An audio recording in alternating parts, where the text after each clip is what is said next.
Our subject tonight deals with the concept of union through knowledge. And in this department,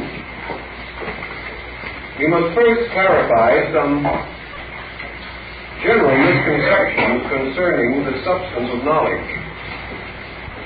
If you look in the dictionary, you will find that knowledge means fact acquired through experience. Now that is rather different from what we generally understand the word to mean.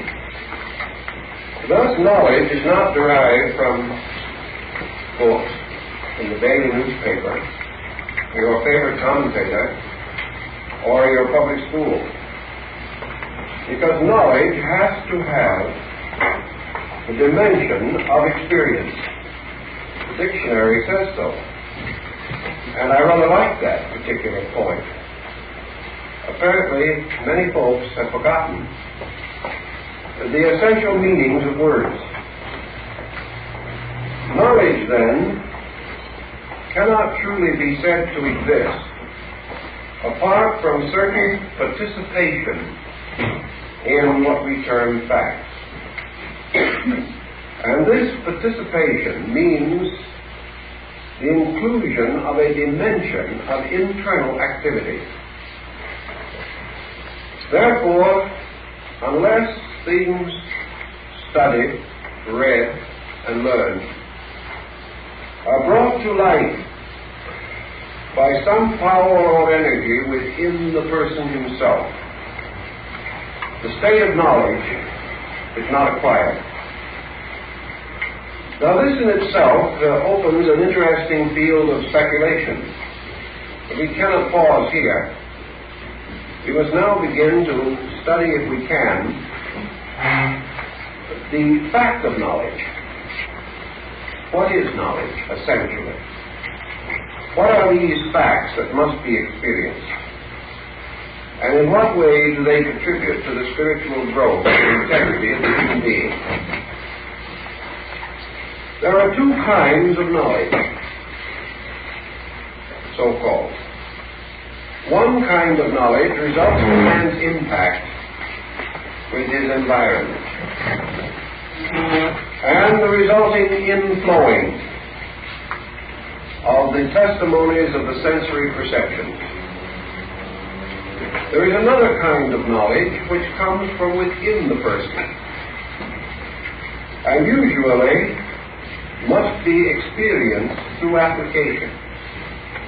Thus, there are two kinds of experience. Man's inward experience of external phenomena and man's power to externalize through experience the internal facts of his life. Thus, inner facts must be outwardly applied. Outward facts must be inwardly applied in order to complete the essential pattern of knowledge. Now, there are things which we believe that we know because we hold them firmly as conviction within consciousness. Yet these things, to be truly known, must be brought from within the life and applied to the phenomena of living. This is why so many theories, which are impractical but often delightful, continue to dominate the conduct of human beings, leading them into an illusion. Unless these inward realities are justified through application, we do not have the state of knowledge. On the other hand, unless those things which we see, the experiences which occur to us, the reports which come to our attention, the accumulated traditional heritage of learning, which is bestowed upon us, unless all of these are taken into ourselves and subjected to an alchemical transmutation within consciousness, they do not lead to a true state of knowing. Knowing, therefore, implies activity. Knowing without action can never fulfill itself. A thing known must be performed, must be done. A conviction held on the level of knowing must be applied. A code which we know to be right must be lived. The failure to transform these abstractions into practice deprives us of the experiential dimension of knowing. And this experiential part is the part which proves or disproves things held to be true. If in action, if in application, principles fail to operate, then we must assume that we are in error concerning the things which we believe. A man holding a certain attitude toward life, if he finds this attitude is not productive to better living, should reflect, and in all probability finds that he has erroneously interpreted ideas which may in themselves be sound, but which he has misunderstood. Knowing, therefore, most of all implies a laboratory procedure, a process of trying all things and clinging unto that which is good. And that which is outward knowledge must be applied to our inward convictions, to the patterns of motivation within us. If the things which happen to us do not enrich our inner living, we have failed to accept them. And instead of knowledge, we have ended in opinion, prejudice, conceit, fantasy. Actually, if we wish to take an empirical position, which is present strongly in Eastern philosophy, any experience of any kind which does not advance our internal life has been misunderstood by us.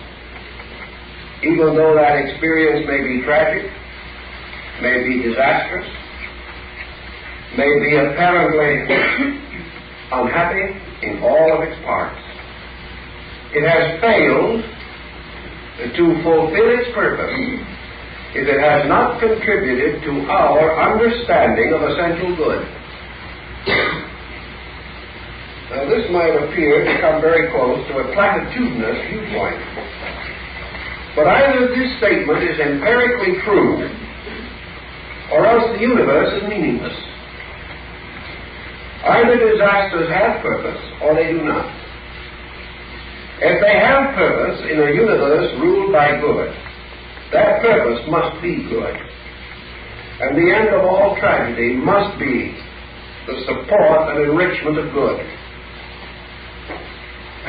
Thus, if our external occurrences have not enriched us, we are deficient in essential knowledge. If our internal attainments have not induced us to enrich our world and to profit others and to live well, then again, we have not justified the requirements of the principle of knowledge. The next thing to consider then is that knowledge per se, or in substance, in essence, in fact, implies two situations or conditions. One is the thing knowing, and the other is the thing known. Knowledge implies a knower, and knowledge consists of the enrichment of that knower, or the communication of fact to that knower. Thus, we have a twofold relation in life, which we like to term subject-object relationship. In our view of living, the knower is the subject. Knowledge is the object.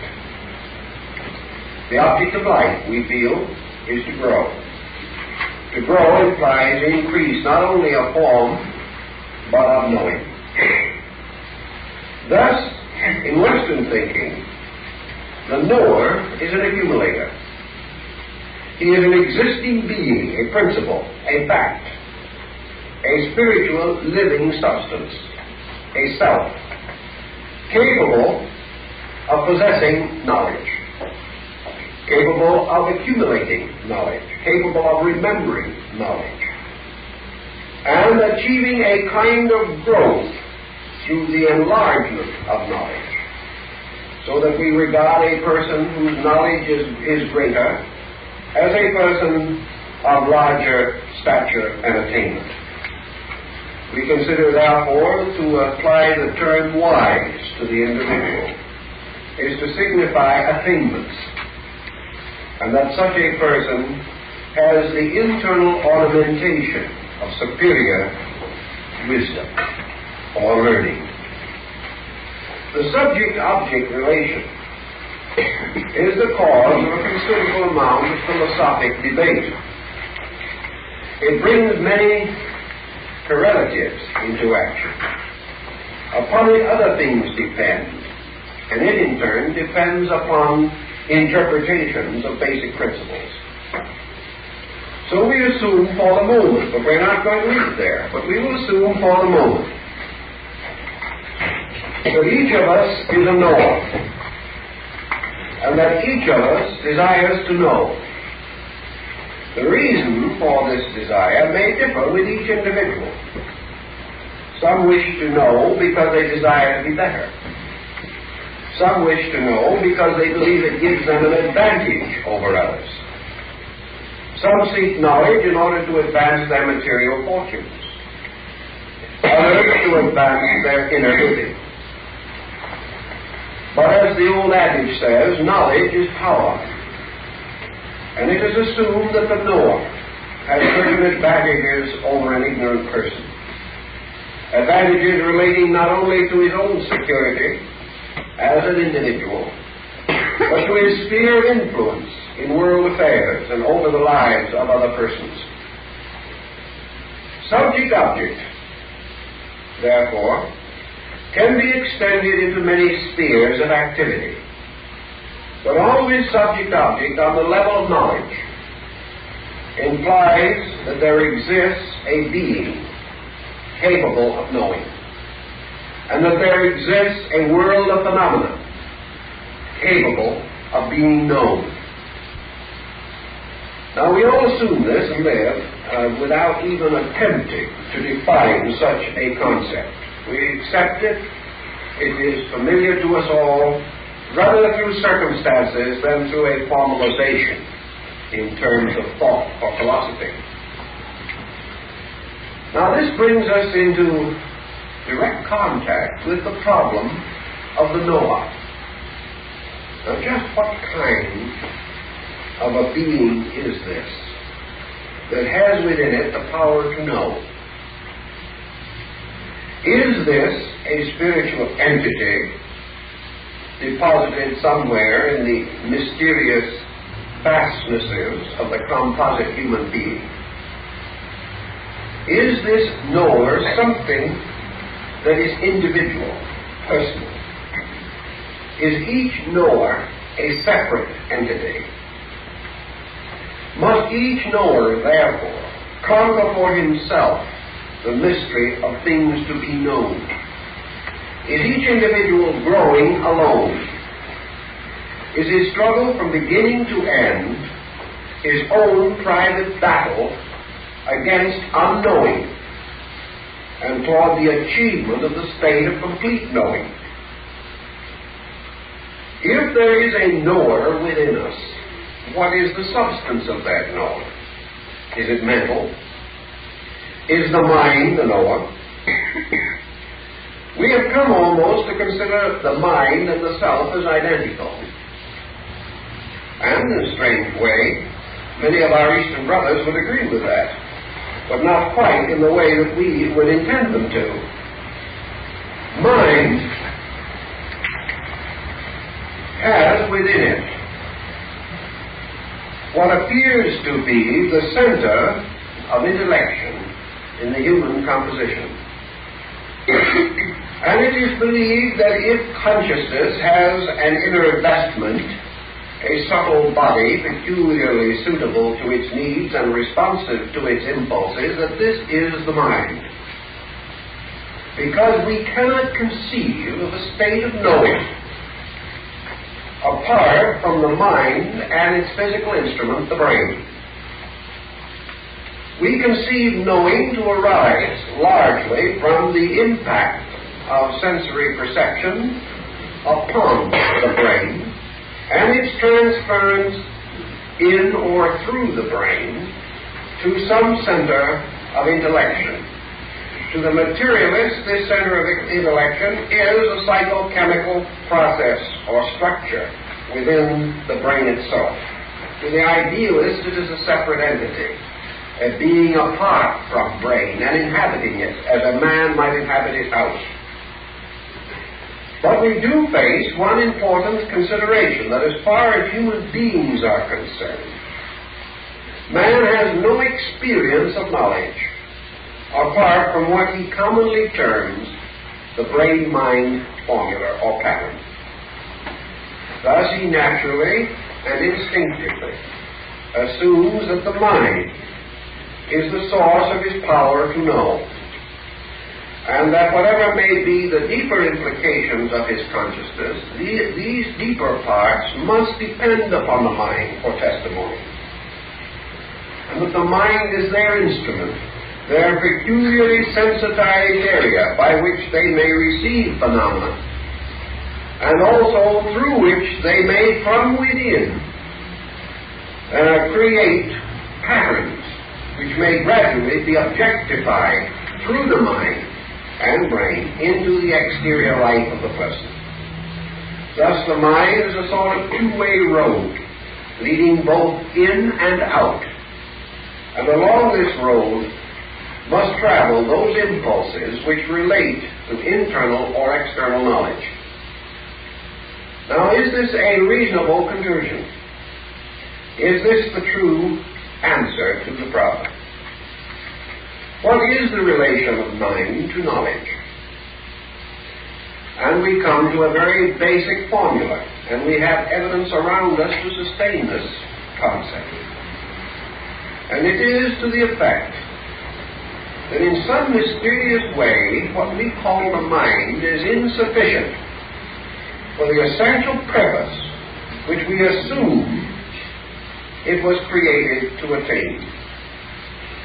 The one thing that mind cannot give us is truth. This has been a perturbing situation from the beginning. The ordinary products of the mind we can see around us in what might be termed endless confusion. There is nothing in the world more common than mental conflict.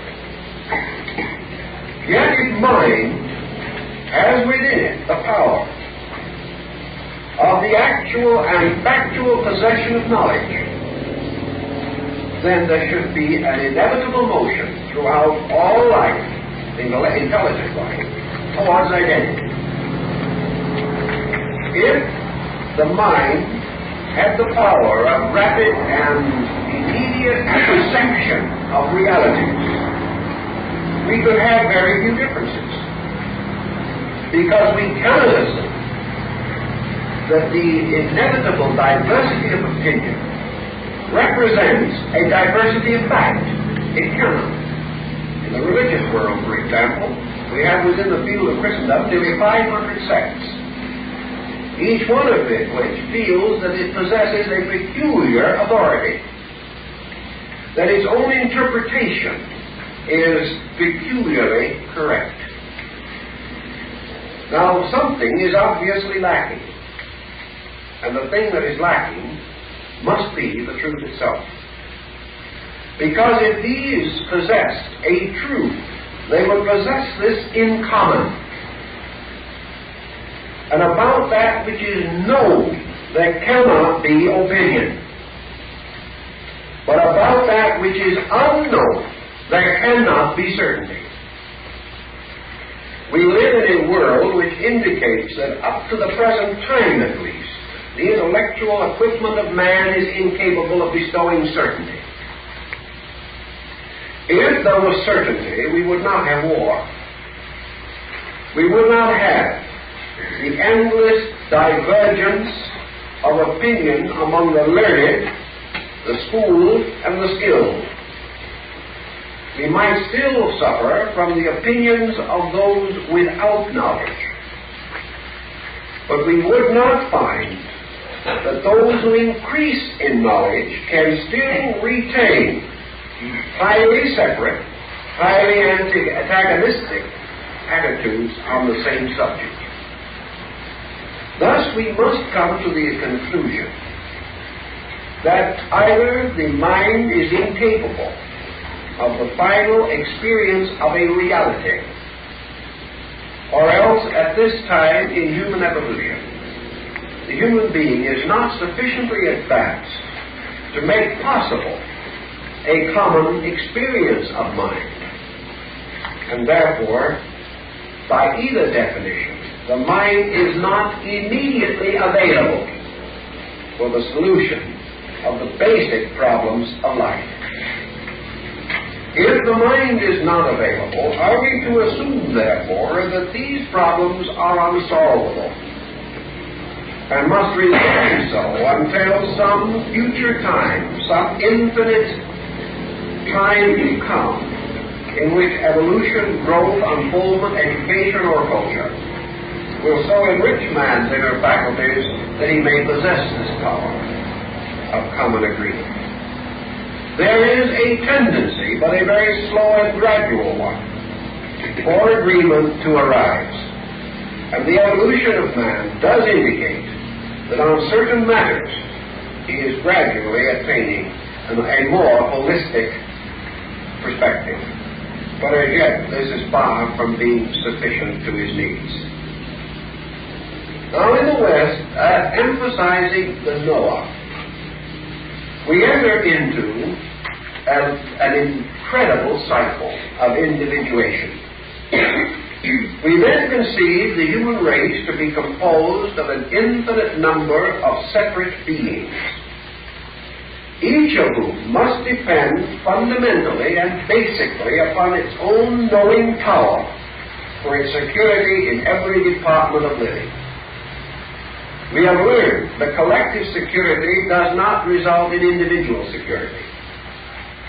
We have learned that it is perfectly possible to be miserable in a prosperous and apparently harmonious environment. We find that the individual, regardless of his condition or his state, cannot escape the limitations imposed by his own character and disposition.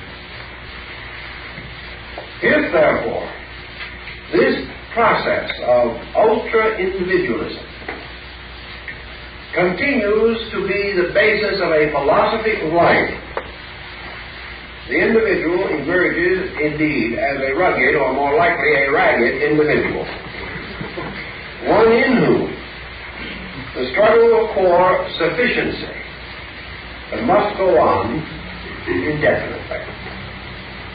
Now comes a further consideration. Assuming that this struggle does go on, assuming that in the infinite futurity of things, all these selves, all these knowers, will achieve to a state of sufficiency so that they can become completely self-secure units, what do we then have?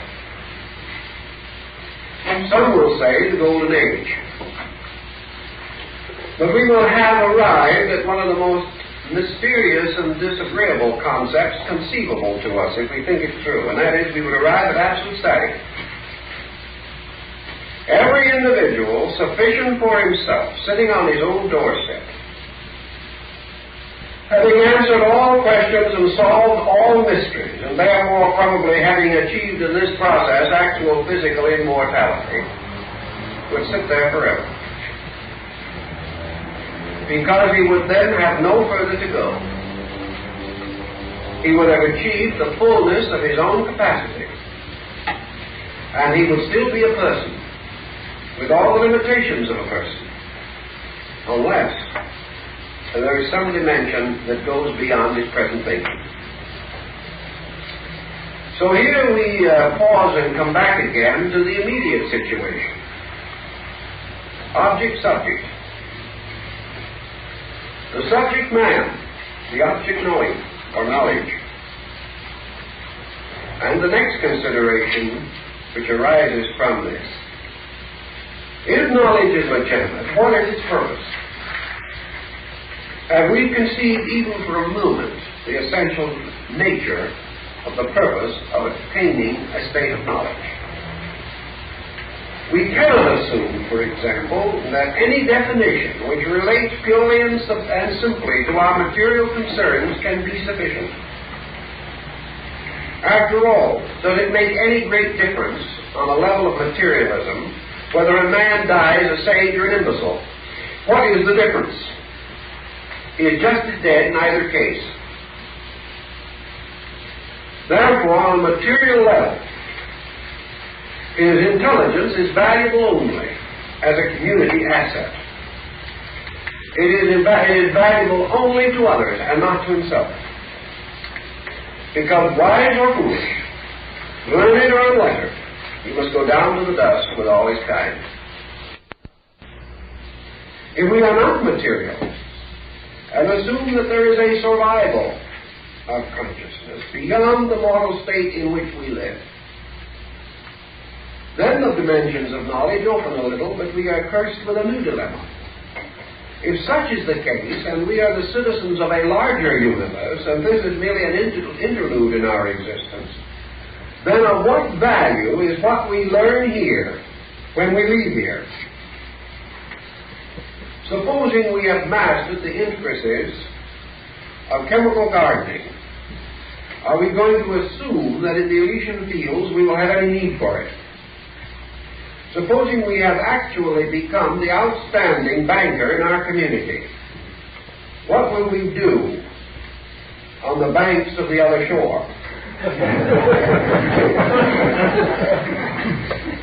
Suppose we have learned with great care and difficulty how to split an atom. Where will we use that knowledge? And the whole concept of knowledge, as we know it here, is limited entirely to a state in which our normal lifespan is 70 or 80 years. Now there are some, and this includes both Easterners and Westerners, who like to contemplate the doctrine of rebirth, who like to feel that there is a continuity of life not only in space but in this world, and that the individual may well use knowledge gained here at some future time. He may come back here. But assuming the present rate of progress, and assuming the philosophically accepted interval between embodiments, supposing we had died in the age of Charlemagne and had been born today, what would the knowledge and skill we had then do for us? If George Washington came back here today after an interval of only less than 200 years, what would his attainments in most departments mean to him? Assuming that which is obvious, namely that most of the things that we do today will be obsolete within a century, that most of our most boasted discoveries will be reversed in 200 years, or will be so far advanced by that time that our knowledge concerning them today would seem little more than infantile. Here again, it looks like we're wasting a great deal of time. Because if we do not do something to housing, banking, and related matters within the next couple of thousand years, by which our present standards are obsolete, we will have made very little of progress in some very important fields. So we cannot assume that the knowledge of particulars, here again, through the processes of training, will be too valuable to us. And experience also seems to indicate that these very forms of knowledge must be relearned in any event upon embodiment, because we have very few instances known, if any, in which a court stenographer of the Roman Empire was born with a shorthand book in his hand, or with any greater facility to learn the subject than he had. So here again, the problem rests. But the philosopher might go a little further. He might be hitting a little closer to the truth. He might say, yes, that is true of banking and stenography. It is true of chemistry and art and literature and music. But is it true of morality? Does the ethical standard of man survive? Is honesty going to be any different 2,000 years from now? Is integrity going to be any different? It may be applied in different ways, but is the principle of the power of the individual to weigh all things and cling unto that which is good, does that change? Is there any real difference between Greek or Roman honesty and American honesty? Is there any difference between Hindu idealism of the days of the Vedas and modern idealism? Have these changing times anything to do about man's internal capacity to adjust and therefore to survive? Let's accept that for a moment and think about it. Let us grant it. Let us grant that there may be a kind of ethical knowledge,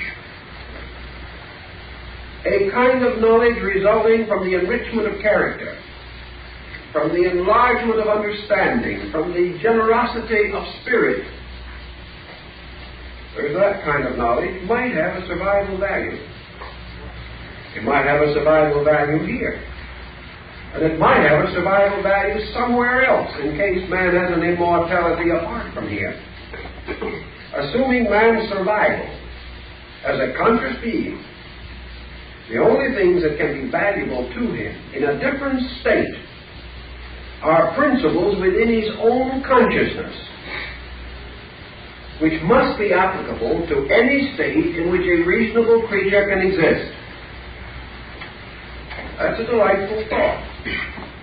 Then why does it happen that in the 80 or 70 years we live here, we receive every kind of knowledge except that kind of knowledge?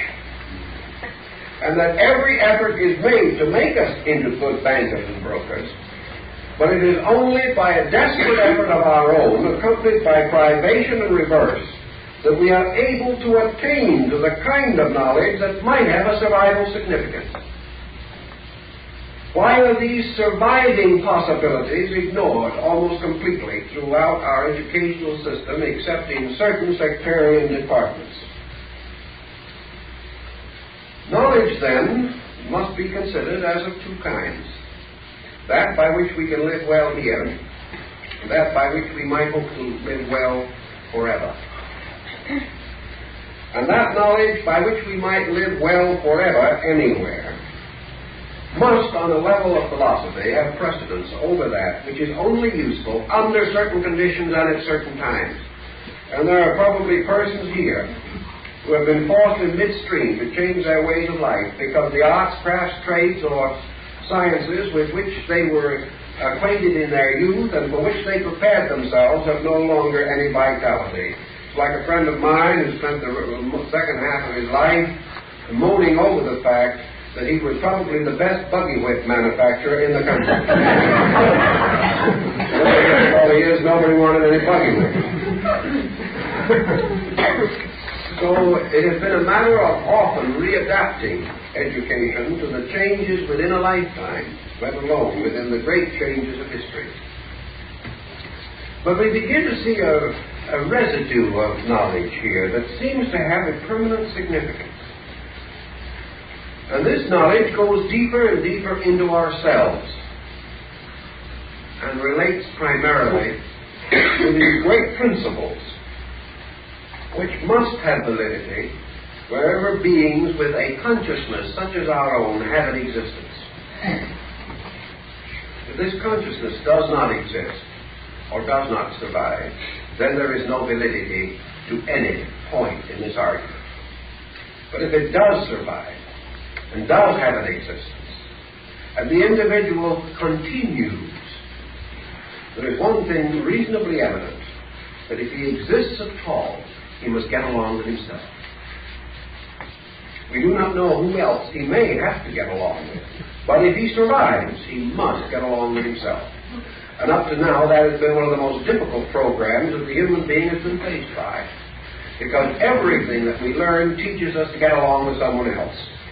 Not that we do that very well in most cases. That is where the training is emphasized. The object-subject problem carries us a little further. Subject as Noah must confront a tremendous mystery, and must sometimes contemplate the incredible panorama of that which must be known. We think that some humans are rather smart, but actually in the presence of the unknown, we are all fools together. With all the attainments that we have made, we have not even lifted the fringe of the unknown. And as we proceed further, we come nearer and nearer to bewilderment, because the vastness of the universal plan is simply beyond our comprehension as beings.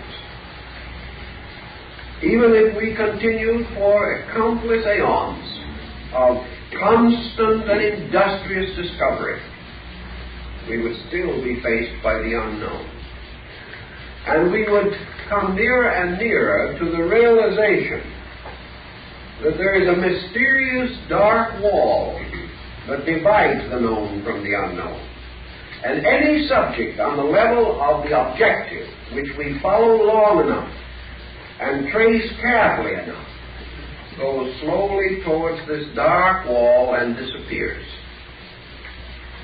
The noumenal side of existence, the source of things, the causes for things, and the reasons for things, are never immediately available to us. We may observe manifestations, but the nature of the manifesting power is eternally elusive. We have no ability. We can divide matter until matter disappears. And yet when it has disappeared, nothing has been lost except our ability to find it. So we are constantly in the presence of effects, which as we trace them to their causes, seem to disappear and leave not a rack behind. Yet these causes and these causes alone are solutional in the level of knowledge. For without the knowledge of cause, all men are ignorant. Now then, can the knower know cause? That's a very large question. And upon that, we must pause for a moment to consider the relation of the knower to cause. Assuming cause as a supreme fact, and assuming cause to possess within itself the potential of all effect, we must come to the conclusion that if there is anything in the universe that knows all, that thing must be totality itself. Nothing else can. No part can never know all.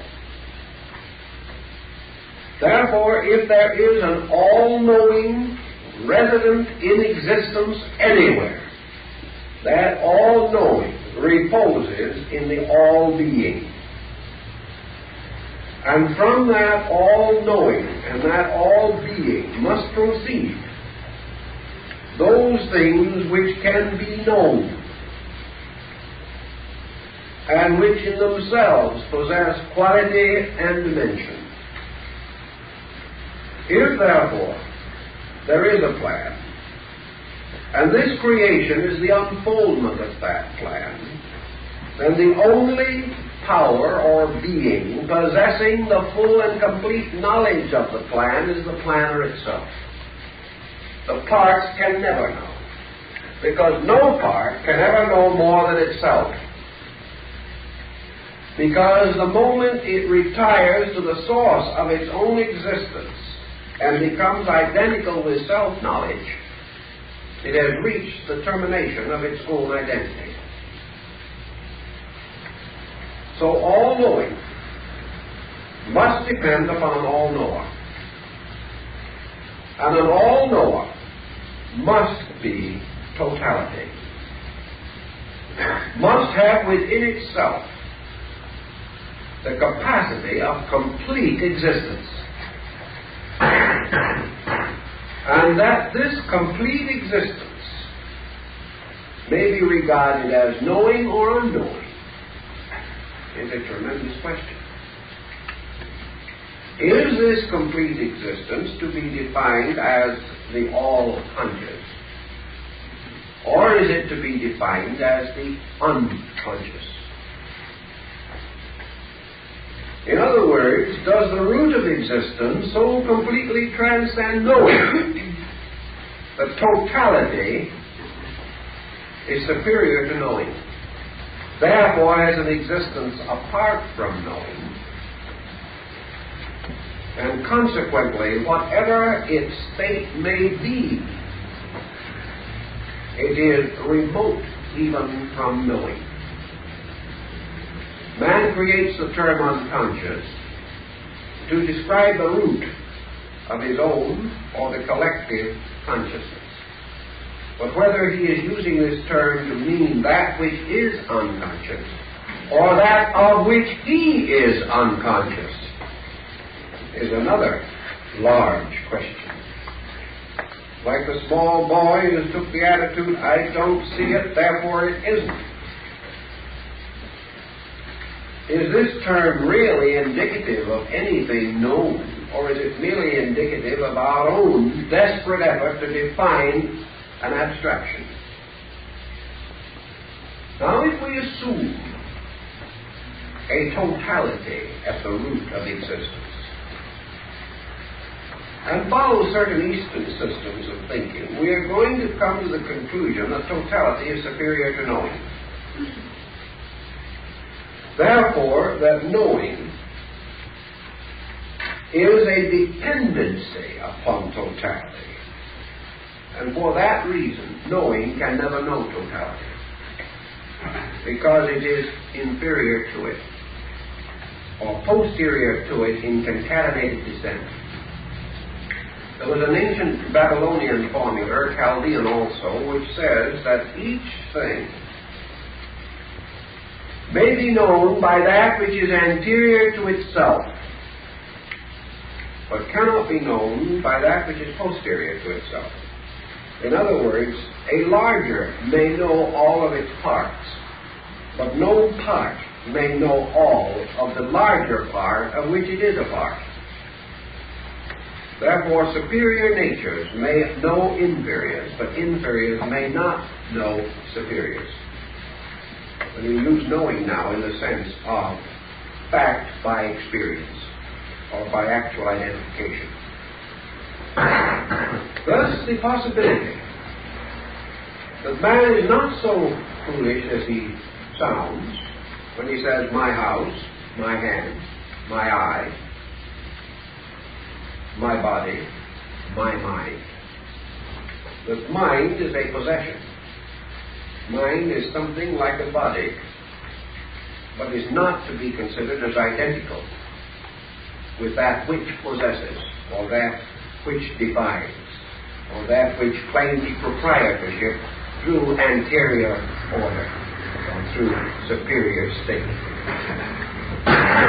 Now, assuming for thus the moment, as we seem to have to assume in Eastern philosophy, that totality alone can be all awareness.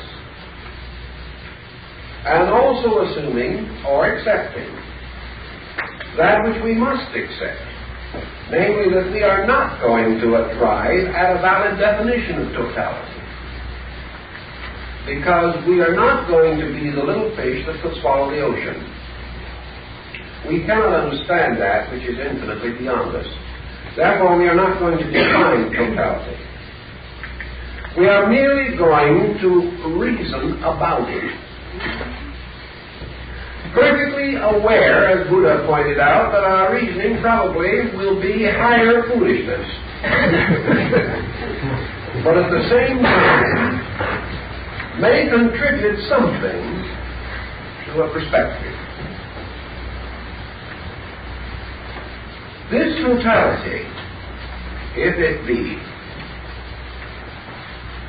and if it be the cause of a universe manifesting infinite wisdom, infinite law, infinite life, infinite mind, infinite love, and infinite diversity of harmonic form and proportion, from all that is knowable, from all that is visible, from all that is tangible and to be experienced by man, we derive the grand concept of a universe which is manifesting a supreme skill, a supreme artistry, a supreme sufficiency in the forces by which it was fashioned, by which it is maintained, and by which it unfolds through infinity. Thus, while we cannot define the nature of this infinite, we can become negatively conscious that some of its attributes are in themselves so sublime, so completely sufficient, so transcendent in the manifestations of their power, their integrity, and their validity, that we cannot but assume that the source of these things must in itself be a summation of the known and the unknown in terms of an infinite splendor. Thus, by negative approach, we come to the conclusion that totality is deficient in nothing. That is, to use the Pythagorean term, that it is superabundant in all things. That it is the eternal fountain from which flows everything conceivable. And all of these outpourings, themselves orderly, complete, systematic, sufficient, glorious, beautiful, and good. If this be true, which our limited perspective seems to imply, then we can apperceive but dimly, but still we can sense the infinite, limitless power at the root of existence, and have certain confidence, certain assurance that the cause is no less than its effect, and that as we see but part of the effect and are overwhelmed thereby, that the totality must be inconceivable. Now, with this situation rather firmly set in our minds, the knower discovers that it may possess knowledge of things less than itself, but it cannot possess knowledge of that which is greater than itself. It can orient its own place in a pattern of parts, but it cannot experience the wholeness of these parts, because it is not all of them. Therefore, as it exists in part, therefore it must think in part, reason in part, hope in part and believe in part. This means, as the Chaldeans so wonderfully explained it, that man may possess in periods, but that forever and eternally superiors possess him. And this is an interesting consideration. The dog may own his own fleas, but the man owns the dog, and the dog will never own his master. Therefore, in measure, the human being may own his house, and may try to own his relatives. He may attempt to own his business, but he can never own his world. And this is true both of his inner world and his outer world. And those who have tried to conquer the world have found to their grief that the only thing that man who wants the earth will ever get will be the 6 feet of it that fall in his grave. Now, if we think in these terms, let's see what this implies. Let's think through this thought for a moment. A man may know that which is inferior to himself, but must only be known by that which is superior to himself. This becomes his relationship between God and nature, between which man stands. As Gaeta says, twixt heaven and earth dominion weakly. Man may unfold the pageantry of his socialized existence on a material plane. But as he turns inward, he turns towards superior. And his relationship with his own origin is always a negative relationship, whereas his relationship to the things over which he has authority is a positive relationship. Now, in our Eastern thinking, for a moment, we work with this thought considerably. That man may possess knowledge, but he must be possessed by truth. That he cannot possess it because it is greater than he is. And the individual can no more possess that which is greater than he is than he can eat a meal which is larger than his own body. He must, therefore, in his relationship to superiors and inferiors, recognize that his approach to superiors is through the gradual development of receptive powers, whereas his relation to exteriors is justified and maintained through the gradual development of objective, aggressive powers. Man can never be aggressive toward the infinite. He can never take the kingdom of heaven by storm. He can never force himself into a superior state of being, nor can he force his own entity above a level on which such entities have their natural existence. So subject-object relationship is subject to a sudden twist. And the individual who says, I am the subject and life is the object, is referring downward into objectivity. When he turns back and refers upward into subjectivity, he says, I am the object and it is the subject. In other words, the knower subjectively is not himself, because he is one of the things that the knower can know, but he can never know the knower. Thus his relationship is turned, and instead of being positive to an environment that is negative, he suddenly finds that he is negative to an environment that is positive. His spiritual salvation, therefore, depends upon the fact that he is known not the fact that he knows.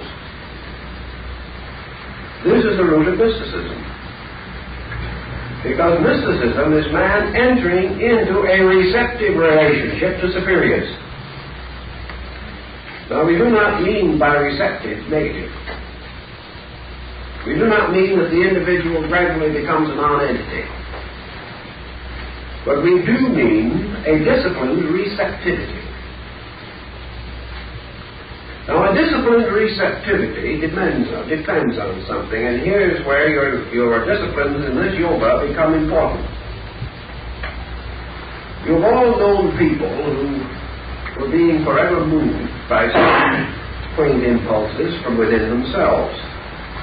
These impulses have led them from one infirmity to another. They have also perhaps developed spiritistic tendencies and are being controlled by anything from a pendulum to a Ouija board. These individuals are receptive enough to please anyone, but they are not receptive in the philosophical sense of the word. They are just plain negative. They have chosen to permit themselves to become a vacuum, and as a result have gradually accumulated the trash that was floating around in space. This does not mean the things that we intend to imply. The individual passing along his way of life moves from one level to another. It would be inconceivable that a child who is 2 years old could enter into a state of divine expectancy, close his eyes, and become 18 years old. We would be very, very much upset if anything like that occurred. Because before he can be 18, he must be 17, 16, 15, 14, and so on, year by year. Before internally he can gradually ascend to a condition superior to his present state, he must fulfill his present state and not avoid it or evade it or believe that he can. He does not, therefore, fulfill the requirements of a disciplined existence by reverting to a primitive state. We might almost say that there is here the difference between childishness and childlikeness, which is a great difference. Small people are childish. Great sages are often childlike in their simplicity, their humility, their gentleness. The tremendous development of faith and beauty in them. They have certainly moved from a most unsophisticated condition through a sophisticated world and have restored their own unsophisticated internal. They have grown through confusion back again into integration. And in integration they have found peace, security, and a childlike faith in the reality of things. They have passed from not knowing through partial knowing to a kind of knowing, which does not imply any degree of sophistry, such as we know in education or culture today. So that the disciplines involved are that the individual shall grow, shall form out of his objective life the pedestal for his subjective life. And that for him, while he is in this world, or while he is part of this cycle of existences, cannot safely proceed to the most sacred laws and practices until he has fulfilled. He must fulfill the law and the prophets and not destroy them.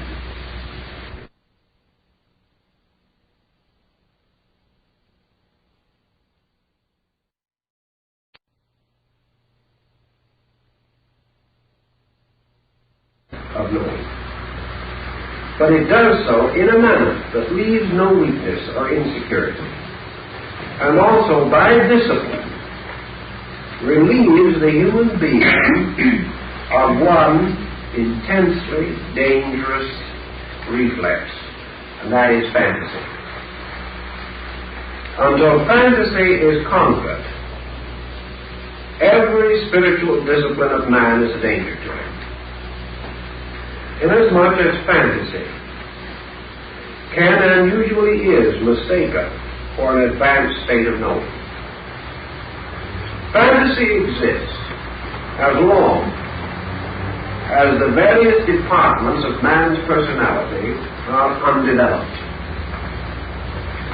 As long as the human being is selfish, he can fall into fantasy and does. As long as he is egocentric, he is suffering not only from hallucination, but the danger of many errors and many phantoms arising in his experience. While he is capable of anger, he is capable of error.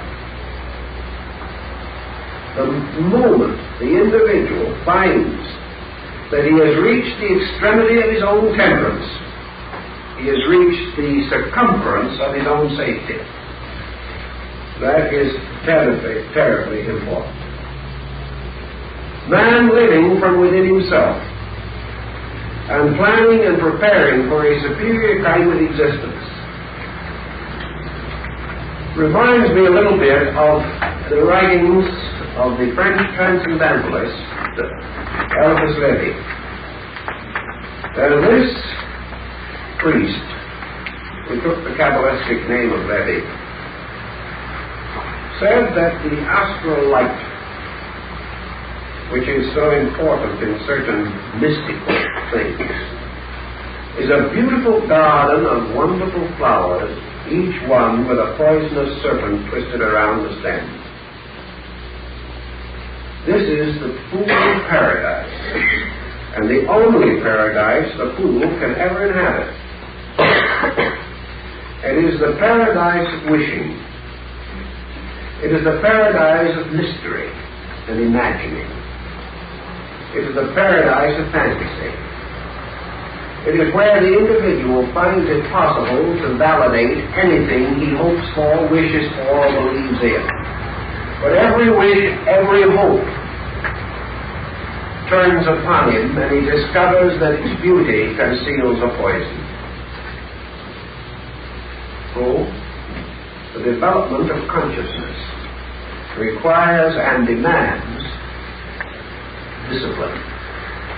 And the purpose of Jnana Yoga is to achieve this integrity and security in relation to knowing. It is the individual coming finally to the experience that his own belief that he knows is the great illusion which he faces. And that as long as that illusion remains, he is insecure. And that as long as he believes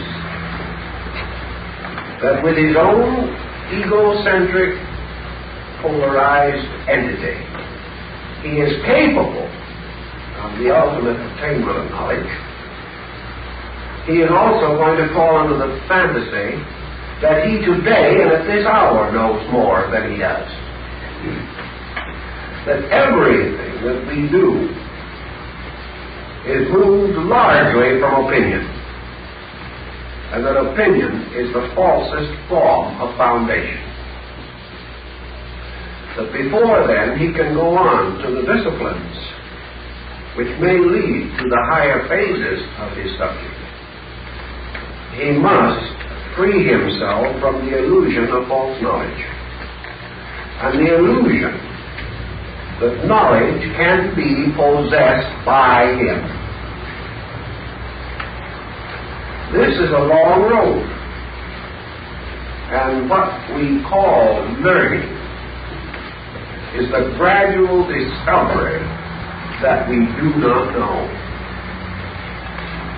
Now, in line with the thought that we had last week, friends have suggested that about this time in the talk, we give everybody a 5-minute stretch. How many folks would think that's a good idea?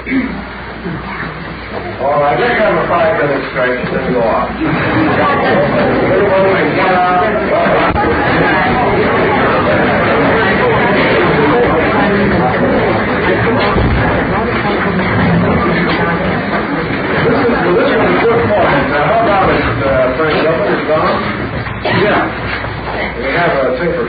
because they want to keep the records on me, so that's why I nodded to that to get permission to proceed. This made a good point to break because it gives us a turning point between this and certain positive expressions which we want to consider. Now, we've already mentioned this problem of the divided self. The self in each person struggling desperately to know what is in everyone else and ending by not even knowing what's in himself. This is the patent dilemma. Well, it occurs to those who are a little bit thoughtful, perhaps, that assuming that we should find out all there is to know about ourselves, we would still be in a poverty-stricken state unless this also gave us a dimension of extending consciousness to something outside of ourselves. It really makes very little difference what we do with the prison as long as we stay in it and the door is still locked. We may allow it to remain a hovel or we may make a palace out of it. But we are still captives. We are still held within the most dangerous pattern in the world, and that is utter isolation. The only possible solution, then, to the significance of consciousness, even for the average person, is that through it he can experience something beyond himself. Now, to experience something beyond himself, he has to assume that his consciousness extends beyond himself. And he attempts to approach this problem on the level of parapsychology or on such experiments as telepathy and things of that nature, by means of which it seems possible that he may experience something beyond himself. But study your records in your parapsychology work, and you will find that it is perfectly possible by telepathy to exchange the spots on a dice or the figures on a deck of cards. But there have been no reports by parapsychology of an individual actually experiencing the consciousness of anything else. So that hasn't proved the answer. And it probably will remain a blind alley. Because we're still dealing only with a magnetic field and the possibility of mental transference of image, which is not unknown and has been practiced for thousands of years. But there again, this does not unlock the door to man's unification as a conscious experience of being. Now, if we wish to assume for the moment a Platonic position, and to begin with the concept of totality, and to recognize that totality represents one knowing power, and infinitely diversified but undivided, we may begin to get nearer to something. There is the old description that comes in both Eastern and Western literature of the man who put his fingers through the holes in the curtain. And the man on the outside said, "I see 5 fingers," but the man behind said, "I see 1 hand."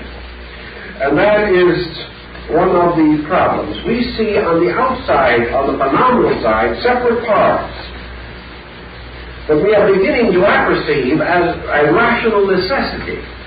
That these parts are the members of one thing larger than the totality of themselves and including all these parts.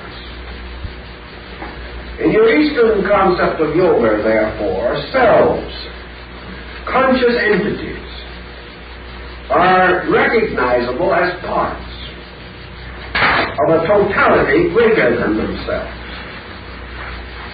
And here's another important thing. The fact that the individual looks at himself does not mean that he experiences himself. Therefore, the individual may say, "I am a spiritual being.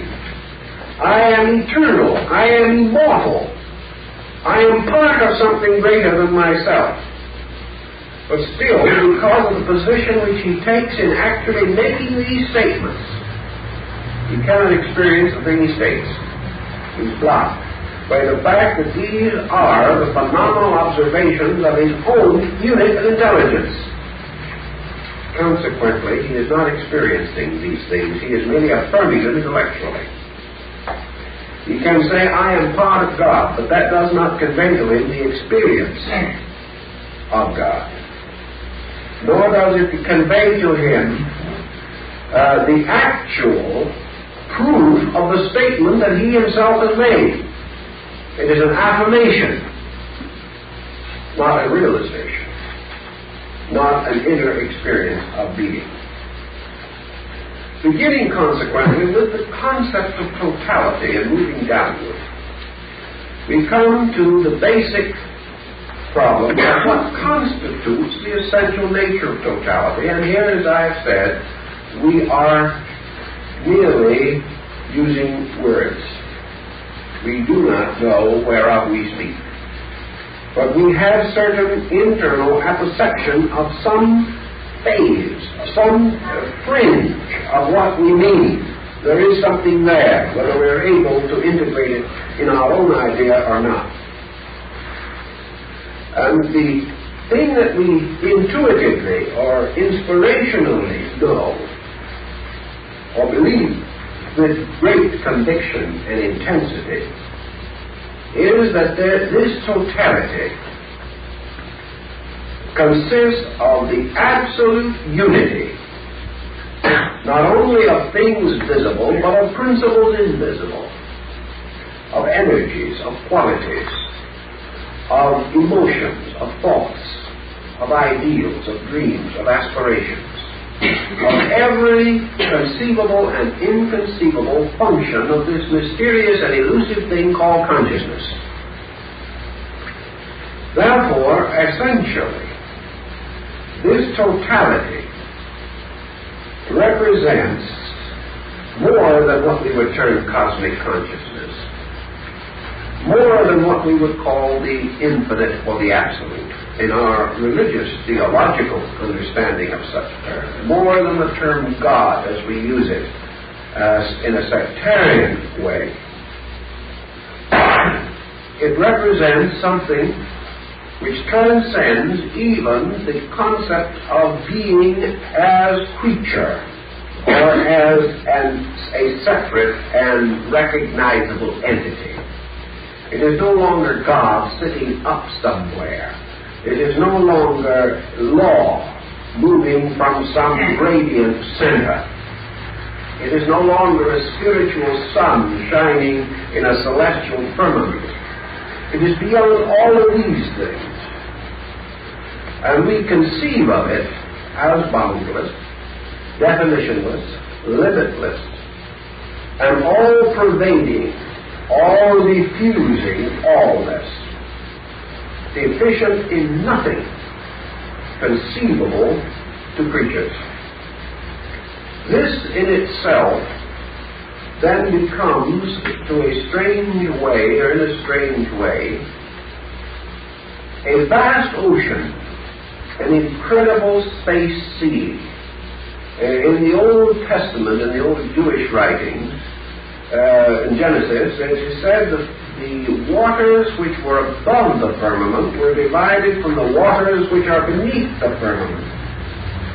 And the waters above the firmament were called in the old rabbinical law the Shemayim. And this was the infinite, all-permeating sea of light. It was everything.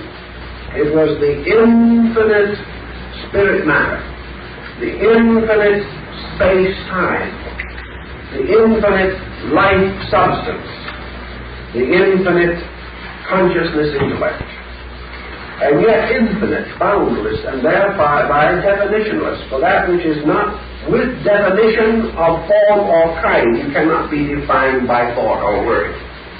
It is therefore an all-permeating, all-pervading totality of life. So what would be said, what could we say concerning the mood of this? How is it to be experienced? Totally experienced, we probably do not know. Because even the greatest mystic, even the greatest saint and sage in his samadhi or in his trance, the greatest mystic in his apatheistic ecstasy, cannot be said with certainty to have experienced the totality of it. He has come so close to something that he has been overwhelmed by it. But he cannot be said to have permeated to its core or to its infinite completeness. He has touched it, and already he is consumed. He has never known, as far as we can conceive, the totality of this thing. Because with the equipment and the power that we have, even the breath of it is almost more than we can conceive. Yet this totality, this infinite and complete unity of all objectivity and subjectivity, of all content and capacity, this thing which Böhme calls bis and abyss, nothing and all, time and eternity. This tremendousness of reality must also be conceived as this complete all-fullness of the thing which we term consciousness. But here again we are using a very definite term wrongly, because it is a diffusion of eternal reality rather than an awareness of something. And this diffusion of eternal self-knowing reality has been represented by an incredible symbolic deity, forever in a state of meditation upon itself, and forever releasing creation internally through an experience of will and yoga. Something by which existence comes into being within it by its will, by its own nature, and it remains forever in meditation, and its meditation is creation, and existence is a mood of this eternal existence itself. And theoretically, in the old sacred books, we are told that if the meditating being arouses itself, then creation is dissipated, because it exists only as the dream within the eternity of the eternal dreamer. It is something that is a little too elusive for us, especially in the West. It gets to be too subjective for us to be able to follow it adequately. Well, there's one more quality of this we must mention, however, and that is, to use a phrase used by Gabriel Watts, this being is indeed the all-pervading. It is something which is neither here nor there, but is everywhere, always. It is no further from the individual than himself. It is within him, around him. And so he likes to think when he says, I am here and I am surrounded by these qualities, or I am permeated by them. The sea rises and falls in relation to me, flowing through me. Actually, this is not quite the correct perspective. What really happens is that this is forever there and here. And it is this in which we live and move and have our existence. And it is the reality and we are the dream. There's an old Chinese book I found at one time that pointed out that when the gods created man, they gouged holes in space, and that these holes have been walking around ever since. And man is the vacuum, and space is the infinite fullness. And man is the vacuum because he has closed his consciousness to the light of which he is a part. He has shut out the infinite, and therefore is alone in it. But while this might be crude also, there is a philosophic point here for the thoughtful. Thus, actually and factually, time and infinity occupy the same place at the same time. Man and the infinite are in eternal identification with each other as far as displacement is concerned. That which separates the finite from the infinite is not distance, but qualitative interval. And this is a kind of a fourth, fifth, or sixth dimension, really, so if you wish to so define it. This interval is actually an interval within man, an interval of isolation created by his own concept of existence. In Eastern thinking, not only by one life, but by many lives, and by the constant impact of phenomena, man falls under an hypnosis, a spell, a glamour. And that spell, or hypnosis, or glamour, relates to the illusion of selfhood. To man, the important thing is himself. To the universe, the important thing is the universe. The universe, the tremendous spiritual universe, is the reality, not man.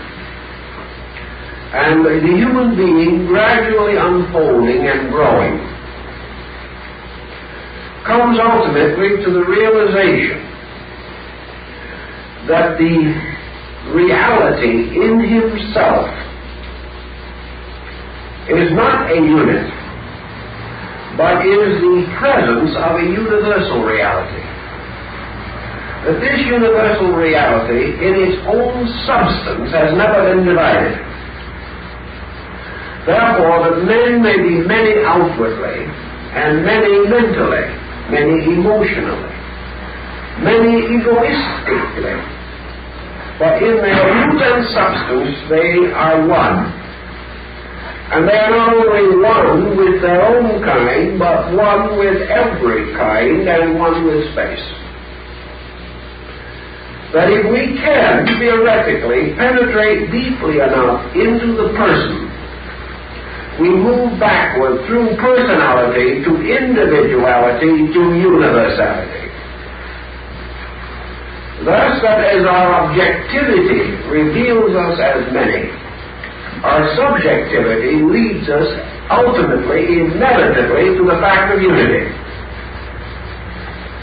That this unity is not the ability of the individual to understand his friend alone. This unity is the individual's inevitable participation in the state of allness. Now, this state of allness transcends selfness, oneness as we think of it, because we now come upon a Pythagorean problem, which is interesting for us for just a moment, and that is the consideration of the concept of one. Now, Pythagoras said there is a one which is the archetype of the first. There is the monad, or complete unity, which is the archetype of the all. So one may be first, or it may be all.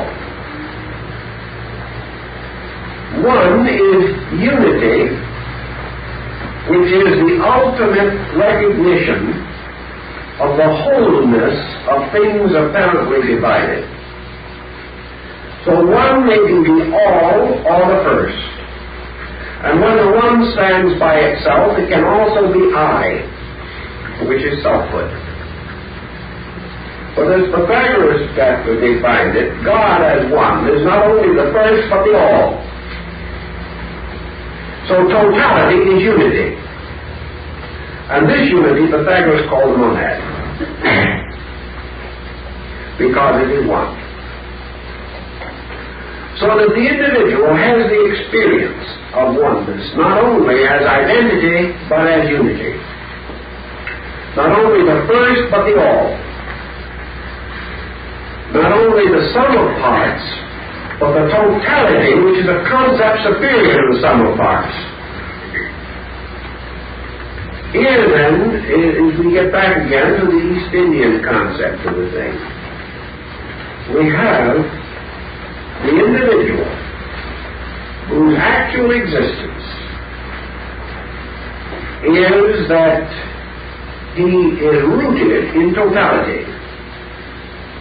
He is not part of it. He's not a little piece of it. He's not the northeast corner of it. And as he moves in toward it, he does not move into a totality. He moves into totality itself. He does not become one with something. He becomes the totality of that thing. The individual, therefore, as he approaches totality, must ascend gradually through division. And he must transcend the concept that these units which he has termed himself are parts of a totality. Because the totality itself is not partial. It is as though you took a black curtain and you made many small pinholes in it and put one light behind. On the other side, each light would be a separate light. And the philosopher might say, yes, but they are all rays of one light. That would be good. But there is something beyond that. We can simply leave out the rays part.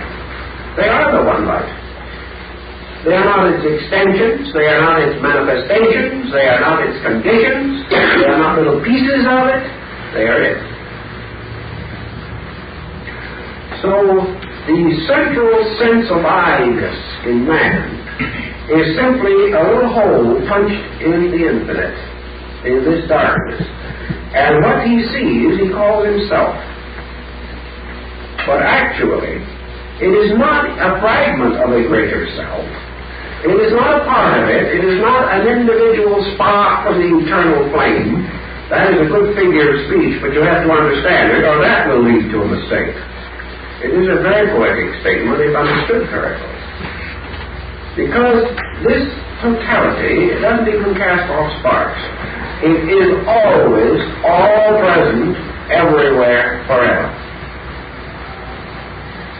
And the reason why it appears to have separateness is because on the objective plane, the vehicles of its manifestation have what appears to be a separate existence, without the realization that they exist because of this complete unity, and that their life belongs to it. So gradually we come to the concept that in the totality of things there is one body, creation. And whether it's the ant, or the man, or the planet, or the star, there is one body. And what we call body appears to be a number of forms because we can move in and around the parts of them, but the totality of form is a unit in itself. There is one mind. This mind is broken up, apparently, through the phenomena of human mind-brain association, so that we seem to all have separate minds. There is one emotion, but we all seem to have separate feelings. But these feelings are the conditionings by matter and ignorance of one emotion. We have one consciousness, but because of the differences in the vessels into which consciousness flows, we apparently have different kinds of consciousness. The Zen Buddhists have a way of explaining that is rather nice. They use the concept of a great stream of water to represent this infinite consciousness. So a man takes a round vessel and fills it with this water, and he holds it in his hand and says, "Behold, the water is round." Another man comes with a square vessel, fills it, says, "Ah, no, water is square." And another man comes with a long, thin pipe and fills that. And he says, no. Water is a long, thin pipe. In other words, the concept is that this universal reality appears to take the likeness of the forms which hold it. And wherever the diversity of forms appears, we are inclined to assume that these forms define the proportions, dimensions, and attributes of this principle, when actually they do not. The motion of this principle causes it therefore to be susceptible of being described as an insect, as a bird, as a blade of grass. But none of these descriptions define that principle itself. And in each kingdom of life, in each way of life, there are symbols which are apparently the manifestos of life. But the life itself is one. The root is one. The inevitable energy is one. And this energy, differentiating on levels of consciousness, intelligence, force, represents first unities of these things within its own sovereignty. Being is all. The totality of consciousness is a manifestation of being. The totality of intelligence, or mind, intellect, is a manifestation of being.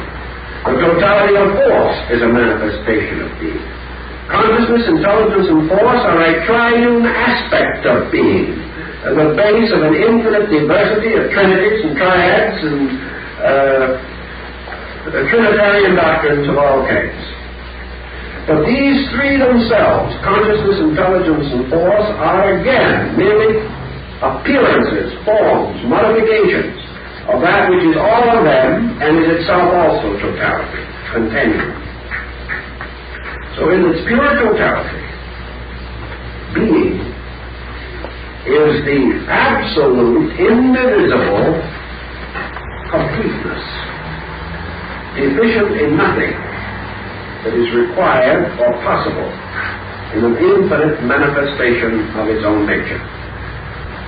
Man, going into himself then, has to move inevitably as an experience of consciousness, backward or inward, toward source.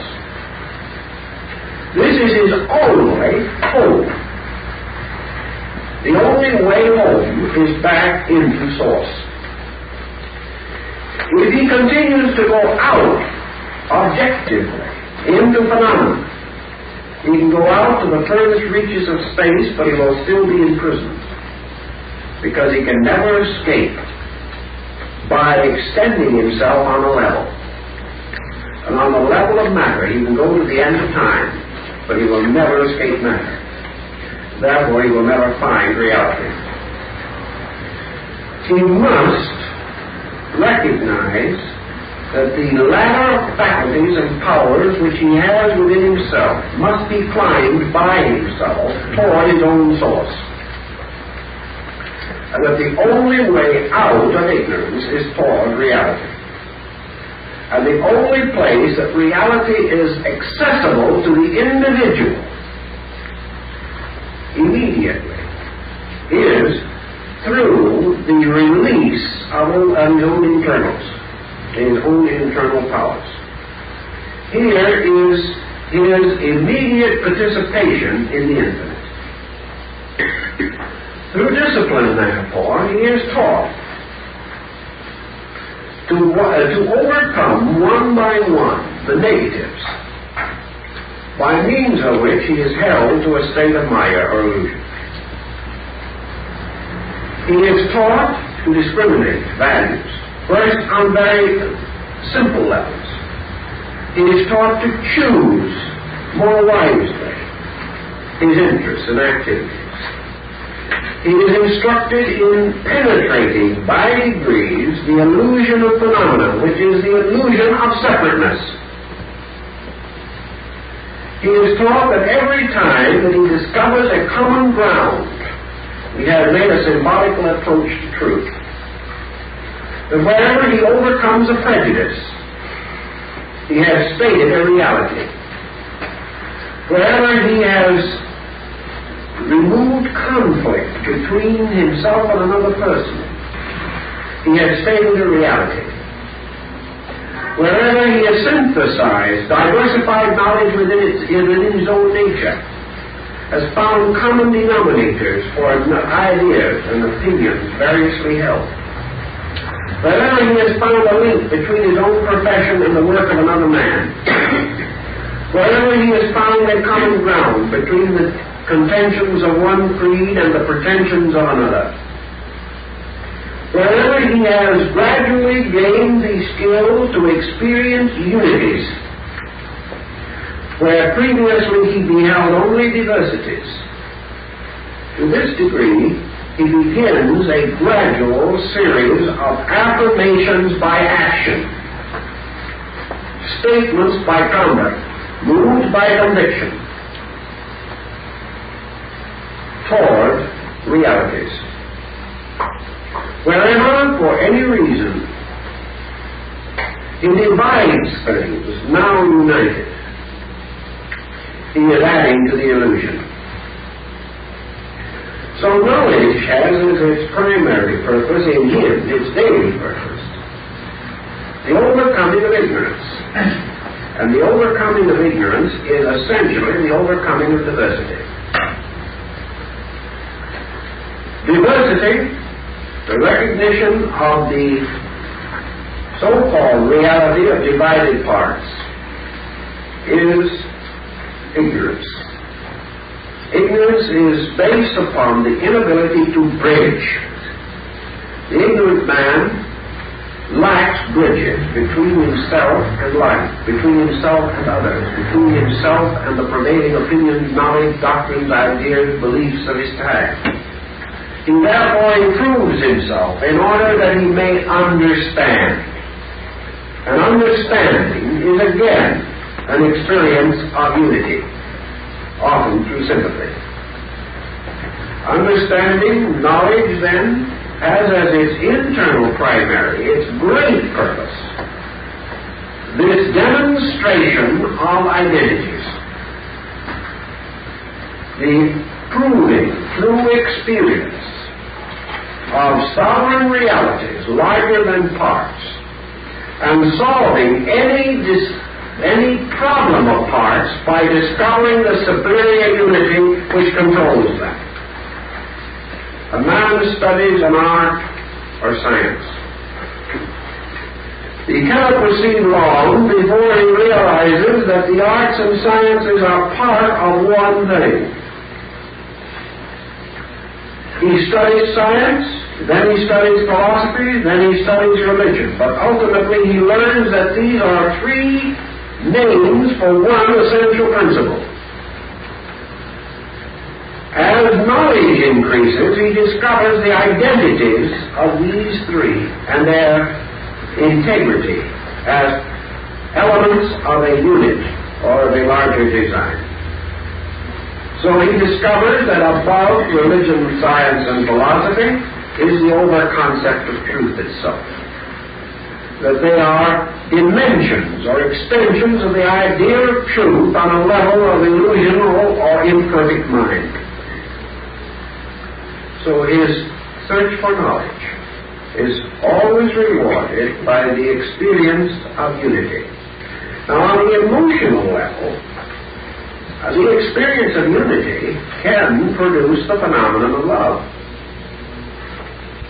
Because love arises from the recognition of values, from an experience toward decentralization of self. There can be no real love unless there is a bridging between self-purpose and service to another creature. Therefore, love is the giving of self to another. It is a departure from self. It is an escape from isolation, which is a term for selfhood. Love, therefore, is the recognition of the good in another. It is the service of that good in another. It is the dedication of personal energy, power, to an impersonal or non-personal objective, the service of another.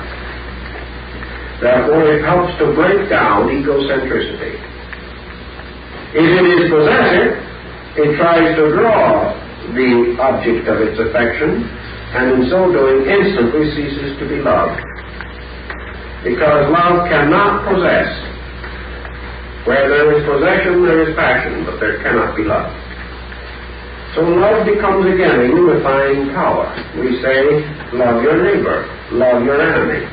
To love must come with understanding. And understanding is breaking down false barriers which have been built between identities, things substantially indivisible, artificially divided by the ignorance in man himself. So everything that tends toward the recognition of unity is an advancement of learning. So we go gradually against the stream. For remember, in the Western world, we have made the great pattern of specialization by breaking up unity. We are paying for that in our psychology of life.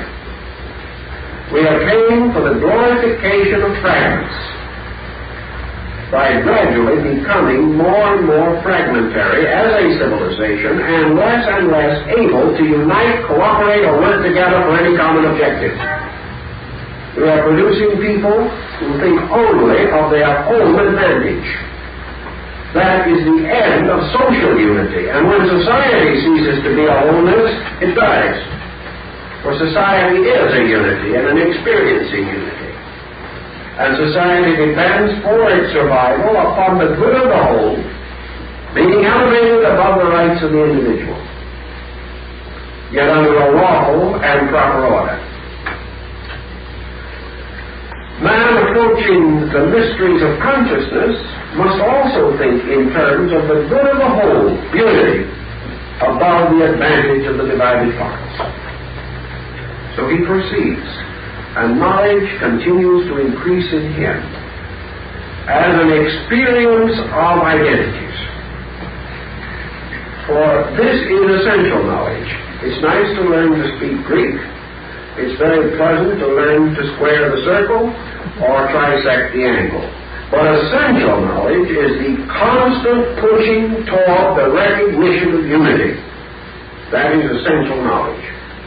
On any and all levels, it causes the individual to ascend to the experience of a totality of some kind. And every totality is a miniature of the universal one. Every totality is a symbol of infinite unity. So that which lives in the approach to totality is living perpetually in a state of worship. Whereas that which lives in a sense of fragmentation is living perpetually in a state of blasphemy, in the discrediting of the divine power, the perverting of its agencies, the misuse of its principles. Knowledge, then, is always moving toward this unity. Not on an intellectual level, but gradually on an experiential level. The individual is learning to become aware of unity. Is becoming, therefore, aware of something which has an existence.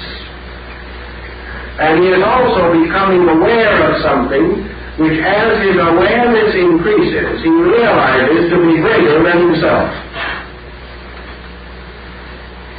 Now, the individual does not hesitate, usually, to acknowledge the existence of a power superior to himself. But he lives as though it did not exist. He lives as though any power superior to himself was little better than an interference. Actually, the gradual experience of unity causes man, by degrees, to become aware of the sovereign unity, and to see in each of the united patterns like a magnificent crystal or a snowflake, which is a perfectly orderly unity, the dynamic symbols of infinite unity. that each unit, each thing which is a completeness in itself, is a seal, as Bailey called it, the signaturum rerum, the great, real, positive seal of the infinite. And that reality stamps itself upon all wholeness, and that all wholeness participates in its experience. And that therefore man, to experience, as far as he can, absolute unity, must achieve this experience through the totality of himself. Now, the totality of himself can imply several things.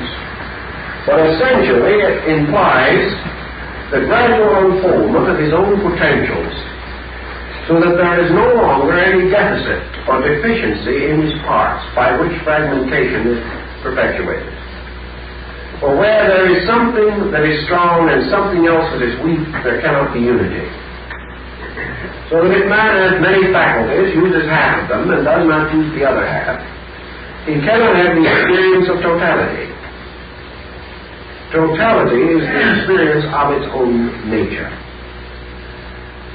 And when the individual, through the extension of his knowledge, through the gradual ascent of his consciousness, gradually eliminates the error from the compound, he finally arrives at the summit of his own potential.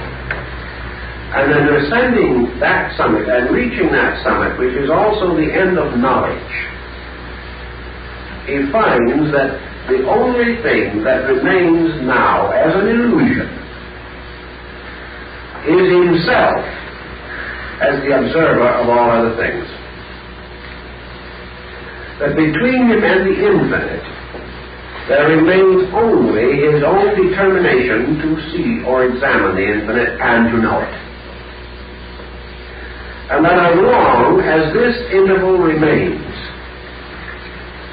he is not in a state of identity. Therefore, the yogas lead to the gradual diminution of this sense of the subject-object. And the individual, having achieved gradually nearer and nearer to unity, discovers on a vast scale that which he experiences first on a simple and human scale. We say in daily living that the happy man is the one who forgets himself. That is also true of the great achievement of yoga. The sublime man, the illumined man, the individual capable of the infinite experience of illumination and identification, is the person who has forgotten himself. And in having forgotten himself, has become susceptible of or capable of the infinite experience of being. So as self-forgetfulness turns us from our small sorrows to more useful living, so the supreme act of self-forgetfulness makes available to man the complete re-identification of himself with undivided being. Now, the individual says, I dive into the ocean and I am lost. We do not know that that is so. We know, however, that the individual approaches an undefinable state of absolute transcendency. That he finds all attributes as he knows them, as he knew them, ceases. But with this also comes an incredible sense of infinite security. It comes a complete and total acceptance of totality. And something that we cannot understand until through growth and experience we have come nearer to it. And that is that the individual who gives up himself for reality has given up nothing. Because he had nothing to give up in the first place. But he had a long time trying to do it. And that therefore, at the end, instead of being a little self absorbed in the sea, he is actually the dreamer who has awakened. The only trouble is, he has no concept of what that waking state is. The only thing that he can conceive of is that he has passed from a state of seeming to a state of being. And because everything that he knows and thinks about has been part of a dream, he is afraid to awake. And because he has no concept of what lies beyond, he considers that waking is annihilation. But there is no evidence that such is the case. For waking is total experience of consciousness. And the individual who joins this consciousness and becomes aware of and immediately diffused in totality lies not at unconsciousness but all consciousness. And in all consciousness the individual becomes not a God but God. Therefore becomes identical with the infinite life, wisdom, love, law. And as this moves all things and is the root of all consciousness, it cannot be said to be oblivion.